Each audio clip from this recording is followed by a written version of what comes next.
What's up guys and welcome back to On The Brick with another minifig showcase. This week I have for you Obi-Wan in the Mandalorian armor from CloneArmyCustoms, or quite simply, Mando Kenobi. For the fourth week in a row, Viper did correctly guess first, I'm assuming, as he said disguised version. However, I also want to shout out and congratulate Umbreon Intelligence for being the only person to specifically say Mando Obi-Wan. Everyone else had his 2003 clone armor, which I do have and will show off eventually. But for now, let's look at this guy.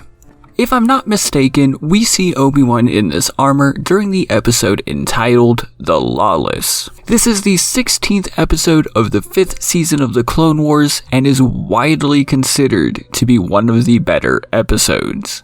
In it, Obi-Wan gets asked to go to Mandalore at the request of Duchess Satine. At this point in history, Maul is actually in control of Mandalore with his Death Watch, something which obviously Duchess Satine opposes and is hoping to fix. And a good part of this episode is Obi-Wan and of course Bo-Katan fighting and running away from Maul trying to rescue Satine. And also, this is actually the episode where the Twilight itself gets blown up.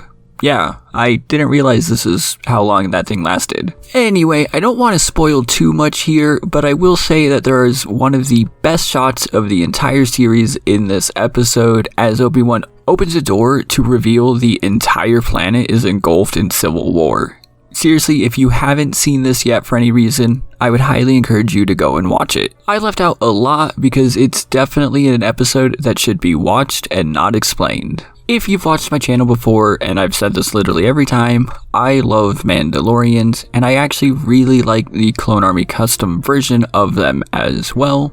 This figure is no exception. Though, I must admit, this figure does look a little flat compared to other figures I've received from Clone Army Customs. I'm guessing it's really just the extensive use of black here, which matches the actual characters. But still, the overall design and printing looks wonderful. Like I've said in the past, you never have to worry about misprints from Clone Army Customs. His figures are generally perfectly aligned and the printing always looks good. I mean, there's even some weathering on the chest plate here, which I do think is really nice. I'll show this off later in the video, but unfortunately, I would have liked if this was a little more unique and not just the same exact armor as the other Death Watch figures. But in canon, considering that this isn't custom armor, I get it. All of Clone Army Customs figures are 360 degree printed, and this one really shows why that's worth it. Not only is the arm printing really nice, including the rocket on the wrist, but there's also a gun holster on his leg, which is really awesome to see. It's not just random colors or lines to be there, there's actual details. The default option with buying this figure does not include a jetpack, however you can do one for free, which I did, and I just went with red because I don't know, I liked it.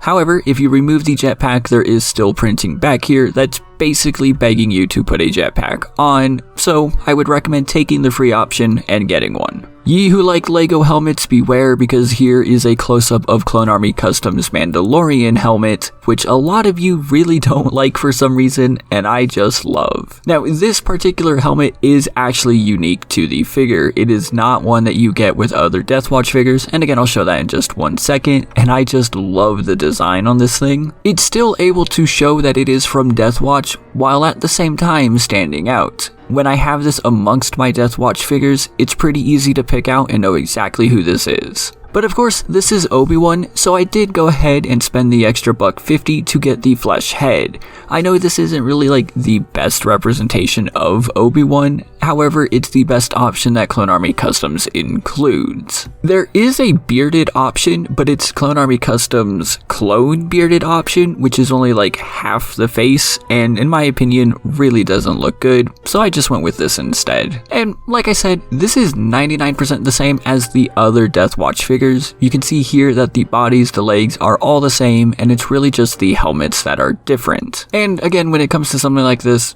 it makes sense. So by no means am I complaining about that. Even if I do wish that Obi-Wan's was a little more personalized, like I said, I understand why it's not. And I really love having this character. And if you like this character, I would appreciate it if you went ahead and let me know in the comments down below, and by also hitting that like button.